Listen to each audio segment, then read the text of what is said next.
Picture this.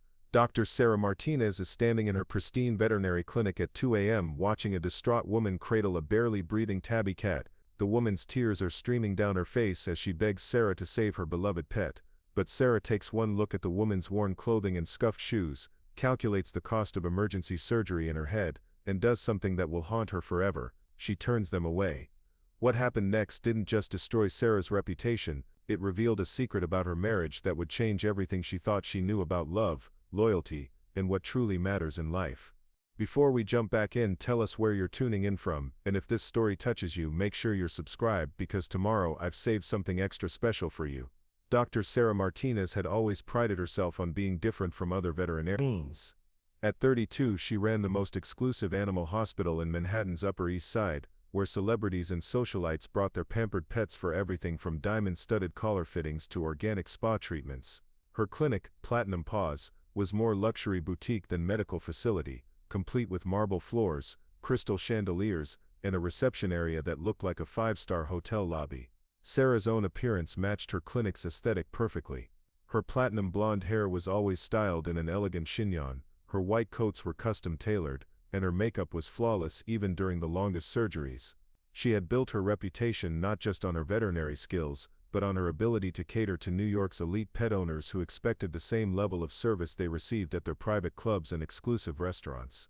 Her husband Chen was a tech billionaire who had made his fortune developing medical software. They lived in a penthouse overlooking Central Park, drove matching Tesla vehicles, and spent their weekends at their Hampton's estate or flying to exotic locations on Marcus's private jet.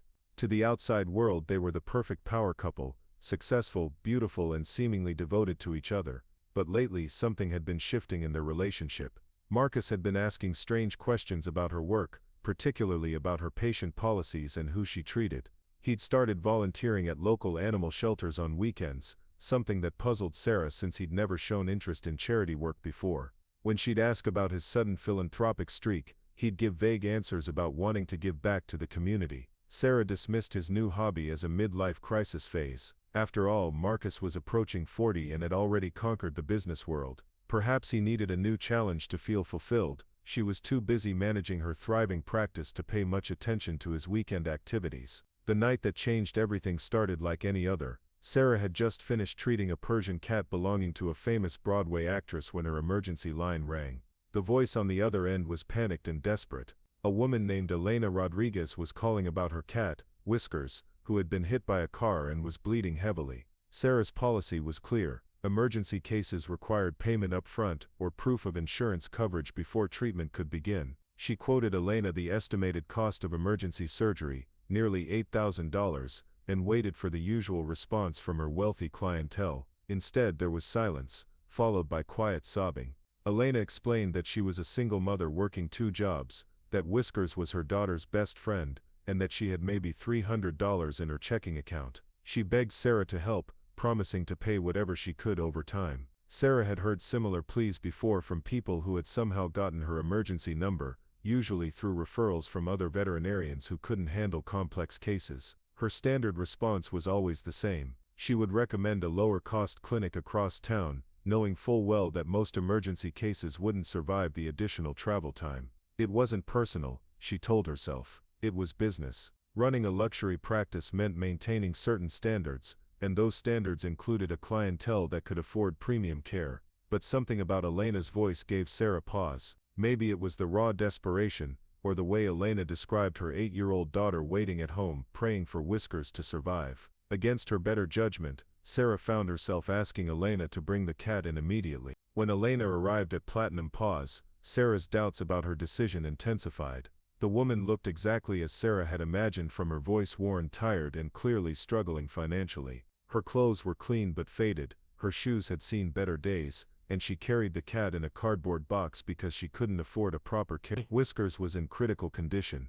The tabby had suffered internal injuries and needed immediate surgery to survive. As Sarah examined the cat, she could feel Elena's eyes watching her every move, silently pleading for a miracle she couldn't afford. The professional side of Sarah's brain calculated the costs. The surgery would require hours in the operating room, expensive medications, overnight monitoring and follow-up care. Even if Elena could somehow scrape together the initial payment, The ongoing treatment would be far beyond her means. Sarah looked up at Elena's hopeful face and made a decision that felt rational at the time but would torment her later. She explained that Whiskers needed extensive surgery that would cost far more than Elena could afford. She recommended putting the cat to sleep humanely, rather than letting it suffer, or trying the emergency clinic across town, though she warned that the cat might not survive the journey. Elena's face crumpled. She begged Sarah to reconsider, offering to sign payment plans, to work at the clinic for free, to do anything in exchange for saving Whiskers.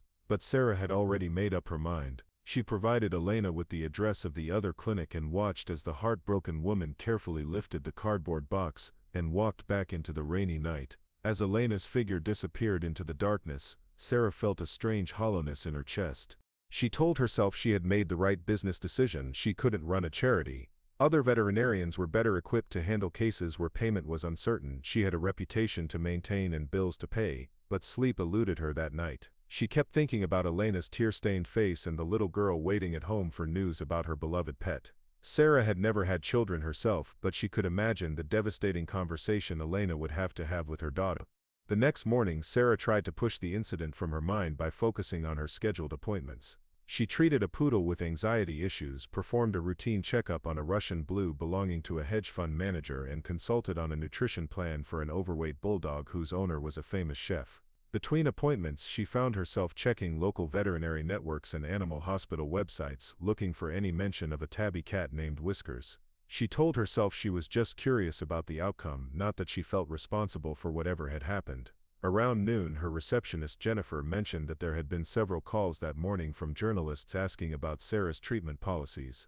This was unusual, as Sarah rarely dealt with media unless it was for positive coverage in luxury lifestyle magazines. The first real sign of trouble came when Jennifer forwarded her a link to a local news website. The headline made Sarah's blood run cold. Luxury vet refuses to treat dying cat, pet dies in owner's arms outside clinic. Below was a photo of Elena Rodriguez holding a small lifeless tabby cat, tears streaming down her face. The article detailed Elena's desperate attempt to save Whiskers, her visit to Platinum Paws, and Sarah's refusal to treat the cat without upfront payment. It described how Elena had tried to reach the emergency clinic Sarah had recommended, but Whiskers had died in the car during the 20-minute drive across town. Sarah's hands shook as she read the quotes from Elena. Dr. Martinez looked at my clothes and my cardboard box and decided my cat's life wasn't worth saving. She has a beautiful clinic full of expensive equipment but no compassion for animals whose owners aren't wealthy. Whiskers died because I couldn't afford to be in the right social class. The article had been shared hundreds of times on social media and the comments section was filled with outrage directed at Sarah. People were calling her heartless, greedy, and a disgrace to the veterinary profession. Some comments included threats to boycott her clinic and report her to veterinary licensing boards. Sarah tried calling Marcus, needing his support and advice on how to handle the crisis, but his phone went straight to voicemail, which was unusual since he always answered her calls immediately. She left several messages throughout the day, her voice becoming more strained with each one. By evening, the story had been picked up by major news outlets and had gone viral on social media. The hashtag Save Whiskers was trending, along with calls for protests outside Platinum Paws. Sarah's clinic phone rang constantly with angry callers and her email inbox was flooded with messages ranging from disappointed criticism to outright threats. When Marcus finally came home that night, Sarah was sitting in their living room surrounded by printed copies of news articles and her laptop open to the endless stream of negative coverage. She expected comfort and reassurance from her husband, but instead Marcus looked at her with an expression she had never seen before. It wasn't anger or disappointment. It was something far worse. It looked like he was seeing her clearly for the first time and he didn't like what he saw. Marcus sat down across from her, his usual warm demeanor replaced by a cold distance that made Sarah's stomach clench with dread. She began explaining what had happened, how the woman couldn't afford treatment, how she had tried to help by recommending another clinic, how the media was twisting the story to make her look like a monster. But as she spoke, Marcus's expression grew more troubled rather than understanding. When she finished her explanation, he was quiet for a long moment before asking a question that chilled her to the bone. Sarah, in all the years you've been running your practice, how many animals have you refused to treat because their owners couldn't pay? His voice was eerily calm, as if he already knew the answer would devastate him. The question hung in the air between them like a toxic cloud. Sarah realized that in all their years of marriage, Marcus had never asked her about the cases she turned away. He had supported her business decisions, praised her success, and celebrated her achievements, but he had never inquired about the other side of her practice. She tried to deflect, explaining about overhead costs and business realities, but Marcus pressed for a number. How many animals had died because she deemed their owners insufficiently wealthy? How many Elena Rodriguez's had walked away from Platinum Paws, cared their dying pets because Sarah's compassion was reserved for those who could afford it? As Sarah struggled to answer, she began to see her career through Marcus's eyes. Every turned-away pet owner, every animal that had suffered needlessly, every time she had chosen profit over the oath she had taken to heal and protect animals regardless of their owner's circumstances. The weight of Marcus's disappointment was crushing, but what terrified Sarah most was the realization that this might not be a crisis they could weather together. Something fundamental had shifted between them, and she wasn't sure if her marriage could survive the revelation of who she truly was beneath her polished exterior.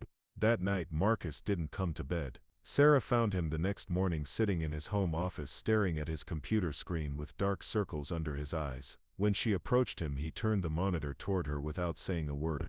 The screen displayed spreadsheets, financial records, and what appeared to be architectural blueprints. Sarah squinted at the documents, trying to understand what she was looking at. The numbers were staggering. Millions of dollars allocated for construction, equipment purchases, and staffing. At the top of the main document was a title that made her breath catch in her throat. Rodriguez Memorial Animal Hospital Project Whiskers. Marcus had been awake all night, not just processing his wife's actions but mobilizing resources she didn't even know he had. Preparing and narrating this story took us a lot of time, so if you are enjoying it, subscribe to our channel. It means a lot to us. Now back to the story. His tech fortune was far more extensive than Sarah had realized, and he had been secretly planning something that would change everything. "I've been working on this for months," Marcus said quietly, his voice devoid of the warmth she was used to hearing.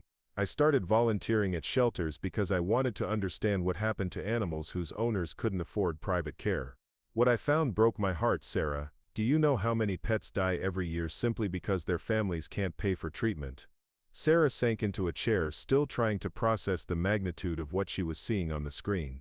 Marcus had designed an entire hospital, complete with state-of-the-art surgical suites, recovery wards, and diagnostic equipment that rivaled the most advanced human medical facilities. But unlike her clinic, this hospital had a mission statement that emphasized free and low-cost care for families in need. "I was going to surprise you with this project," Marcus continued, scrolling through detailed plans that showed months of careful preparation. "I thought you'd be excited to help run a facility where we could make a real difference. I imagined us working together to save animals regardless of their owner's ability to pay. I was naive enough to believe that the woman I married still existed somewhere inside the person you've become."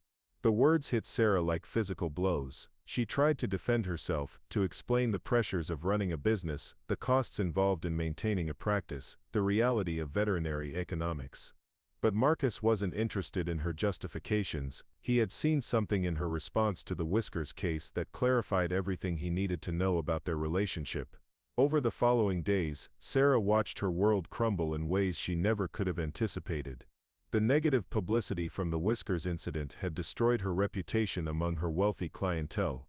Socialites who had once competed to book appointments at Platinum Paws were now embarrassed to be associated with her practice. Cancellations poured in and new clients stopped calling entirely. But the real devastation came from watching Marcus transform before her eyes. The man who had once looked at her with adoration and pride now seemed to see through her carefully constructed facade to something that disgusted him. He moved into the guest bedroom and began spending 18-hour days on his hospital project, throwing himself into the work with an intensity that felt like both penance and punishment. Sarah discovered that Marcus had been investigating her practice for weeks before the Whiskers incident. He had quietly contacted other veterinarians in the city, asking about referrals they had sent to Platinum Paws and what had happened to those cases. The pattern he uncovered was damning. For years Sarah had been turning away emergency cases from families who couldn't afford her fees, knowing that many of those animals would die before reaching more affordable care. The breaking point came when Elena Rodriguez contacted Marcus directly. She had seen news coverage of his hospital project and wanted to thank him for honoring her cat's memory. During their conversation, Elena revealed details about her interaction with Sarah that hadn't made it into the news reports. She described how Sarah had looked at her with obvious disdain, how she had spoken to her with barely concealed impatience, and how she had made Elena feel like her cat's life was worthless because she couldn't afford premium care. Marcus came home that evening with Elena's words echoing in his mind. He found Sarah in their bedroom, meticulously applying her nightly skincare routine as if maintaining her perfect appearance could somehow restore her perfect life. When he told her about his conversation with Elena, Sarah's response revealed the depth of the chasm that had opened between them. "She's exaggerating," Sarah said dismissively, not pausing in her beauty regimen. "People always embellish these stories to make themselves look more sympathetic. I was professional with her, I explained her options. It's not my fault she couldn't afford proper veterinary care." Marcus stared at his wife as if seeing a stranger. "Listen to yourself, Sarah. A mother brought her child's dying pet to you for help, and you're more concerned about protecting your reputation than acknowledging that you let an animal suffer and die for money." "I didn't let anything happen," Sarah snapped, finally turning to face him. "I run a business, not a charity project. If I treated every sob story that walked through my door, I'd be bankrupt within a month. You of all people should understand business realities." "Business realities," Marcus repeated slowly. "Is that what you call watching a cat die in agony because its owner wasn't wealthy enough to deserve your compassion?" The argument that followed was unlike anything they had experienced in their 7 years of marriage. Sarah accused Marcus of being naive and unrealistic about the costs of veterinary medicine. Marcus accused Sarah of losing her humanity in pursuit of status and wealth. They said things that couldn't be taken back, revealed resentments that had been festering beneath the surface of their seemingly perfect relationship. The next morning, Marcus made an announcement that shattered what remained of Sarah's composure. He was moving forward with the Rodriguez Memorial Animal Hospital immediately, using his own funds and resources. But he wouldn't be doing it with Sarah. Instead, he had partnered with Dr. Amanda Foster, a veterinarian who had been working at low-income clinics for over a decade and shared his vision of accessible animal care. Sarah had met Amanda at veterinary conferences over the years and had always dismissed her as idealistic and unprofessional. Amanda worked long hours for modest pay, treated animals in less than pristine conditions, and never seemed to care about building the kind of prestigious practice that Sarah had created. Now Sarah watched in horror as her husband lavished attention and resources on everything she had convinced herself was beneath her. The Rodriguez Memorial Animal Hospital was completed in record time. Marcus had hired the best architects, contractors, and equipment suppliers, sparing no expense to create a facility that could provide world-class care regardless of a patient's owner's ability to pay. The grand opening was covered extensively by media outlets that had previously criticized Sarah's actions, and the contrast between the two approaches to veterinary medicine couldn't have been starker. We've spent countless hours researching and creating this video for you. If you're finding value in our content, please hit that subscribe button and join our growing community. Now let's continue with today's fascinating story. Dr. Amanda Foster was interviewed extensively about the hospital's mission. She spoke passionately about treating animals as precious lives rather than profit centers, about the responsibility veterinarians had to their communities, and about the joy of saving pets whose families had nowhere else to turn. Sarah watched these interviews with growing bitterness, seeing in Amanda everything she had once been before ambition and greed had corrupted her calling. Meanwhile, Paws continued its steady decline. Sarah's remaining wealthy clients were aging, and their pets were reaching the end of their natural lives. Without new clients to replace them, Sarah found herself facing the very financial pressures she had always used to justify turning away needy cases. The irony was lost on her, but it wasn't lost on Marcus. The divorce proceedings were swift and brutal. Marcus had documentation of Sarah's business practices, including internal emails where she had instructed staff to screen potential clients based on their apparent wealth and to discourage charity cases from seeking treatment at Paws. These communications, which Sarah had never thought would see the light of day, painted a picture of systematic discrimination against families who couldn't afford luxury veterinary care. Sarah's lawyer advised her to settle quickly and quietly. The negative publicity from a prolonged court battle would destroy any chance she had of rebuilding her career. Marcus, meanwhile, was being hailed as a philanthropist and animal welfare advocate. The contrast between their public images made Sarah's position untenable. 6 months after the Whiskers incident, Sarah's life looked nothing like the perfect existence she had carefully constructed. Platinum Paws had closed its doors, unable to sustain itself without its wealthy clientele. Sarah had been forced to sell the clinic and use the proceeds to pay off debts and legal fees. The penthouse overlooking Central Park was gone, replaced by a modest apartment in Queens that felt like exile from her former life. Marcus had moved on completely. He was now engaged to Dr. Amanda Foster, and their relationship was built on shared values and genuine affection rather than the superficial compatibility that had characterized his marriage to Sarah. The Rodriguez Memorial Animal Hospital was thriving, treating hundreds of animals whose lives would have been lost under Sarah's old business model. Elena Rodriguez had become something of a local celebrity, advocating for animal welfare and speaking about the importance of accessible veterinary care. She worked part-time at the Rodriguez Memorial Animal Hospital, helping other families navigate crises with their pets. Her daughter had adopted a new kitten from the hospital's rescue program, and the family had found healing through helping other animals in need. Sarah tried to rebuild her career, but the veterinary community had a long memory. Other practices were reluctant to hire someone whose name had become synonymous with greed and callousness. She eventually found work at a suburban animal clinic, treating routine cases for middle-class families who had no idea about her past. The work was humbling in ways Sarah hadn't expected. She found herself face-to-face with pet owners who genuinely loved their animals but struggled to afford care. For the first time in years, she was forced to confront the reality of what veterinary medicine meant to ordinary families. These weren't status symbols or fashion accessories. They were beloved family members whose loss would devastate the people who loved them. Slowly, painfully, Sarah began to remember why she had become a veterinarian in the first place. She recalled her younger self fresh out of veterinary school, passionate about healing animals and helping families in crisis. That person had been buried beneath years of chasing wealth and status, but she wasn't entirely dead. The transformation wasn't dramatic or immediate. Sarah didn't have a sudden revelation that changed everything overnight. Instead, it was a gradual process of reconnecting with her original motivation for entering veterinary medicine. She began staying late to help families who couldn't afford full payment, offering payment plans and pro bono work when circumstances demanded it. Her new colleagues noticed the change. Sarah, who had once been known for her aloof perfectionism, began showing genuine compassion for her patients and their families. She started volunteering at local animal shelters on weekends, providing free medical care for rescue animals. It was during one of these volunteer sessions that she encountered a familiar face. Elena Rodriguez was at the shelter with her daughter, helping to socialize a litter of abandoned kittens. When Elena saw Sarah, there was a moment of tense recognition. Sarah had rehearsed this encounter in her mind countless times, but now that it was happening, all her prepared apologies felt inadequate.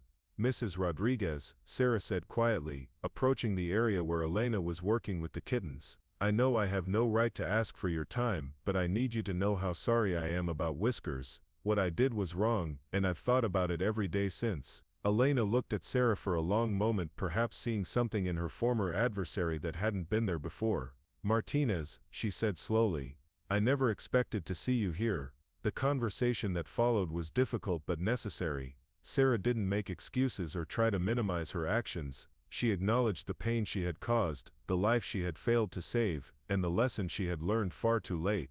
Elena listened without interrupting, occasionally asking questions that forced Sarah to confront uncomfortable truths about her former priorities. "I can't forgive you for Whiskers," Elena said finally. "That wound is too deep and the damage can't be undone, but I can see that you're trying to be better than you were." That's more than I expected from the woman who turned us away. The encounter with Elena became a turning point for Sarah. She realized that redemption wasn't about erasing her past mistakes, but about ensuring they never happened again. She couldn't bring back Whiskers or undo the pain she had caused, but she could make sure that no other animal died because their owner couldn't afford her compassion. A year later, Sarah opened a new practice with a revolutionary business model. The clinic operated on a sliding scale payment system, with wealthy clients subsidizing care for families in need. She partnered with local social services agencies to identify households that qualified for reduced-cost care, and she established an emergency fund for cases where payment was impossible. The Rodriguez Memorial Animal Hospital had inspired similar facilities in other cities, creating a movement toward more accessible veterinary care. Marcus and Amanda Foster had become leaders in this movement, advocating for policy changes and inspiring other veterinarians to prioritize compassion over profit. Sarah's new practice was smaller and less luxurious than Platinum Paws had been, but it was filled with something her former clinic had lacked. There was genuine warmth in the waiting room where families of all economic backgrounds sat together, united by their love for their pets. The staff treated every patient with the same level of care, regardless of the owner's ability to pay. The financial model worked because Sarah had learned to live more modestly.